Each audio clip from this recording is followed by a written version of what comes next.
প্রিয় বন্ধু আমার, নষ্ট হয়েন না।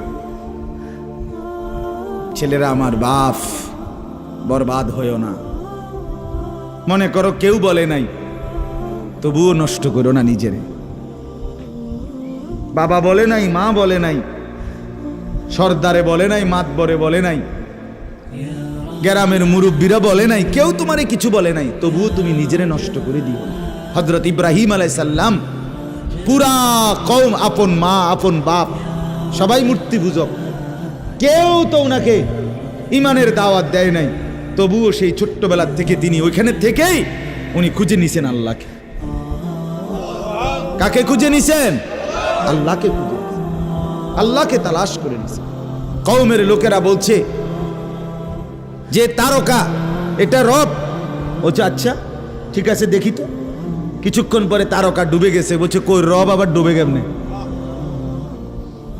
পরের দিন এলাকার লোকরা বলছে চাঁদ, এটাই আমগো রব। বলছে আচ্ছা ঠিক আছে মানে নিলাম, দেখি তো। ভোর হতে হতে দেখে চাঁদ নাই। কি ও রব যদি জায়গা, তো আমি বন্দা রইলাম, রব কো? বুঝছেন নাই কথা?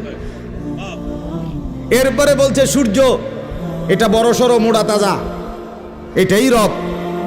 হ্যাঁ, ইব্রাহিম আলাইহিস সালাম বলছে আচ্ছা দেখি তো।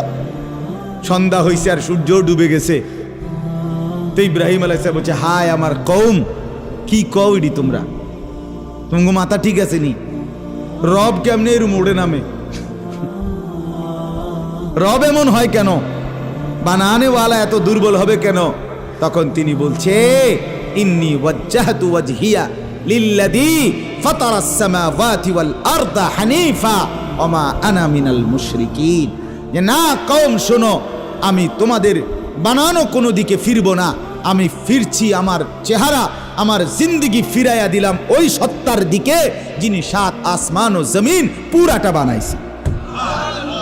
হানিফান, একনিষ্ঠভাবে আমি শুধু তার দিকে ফিরলাম।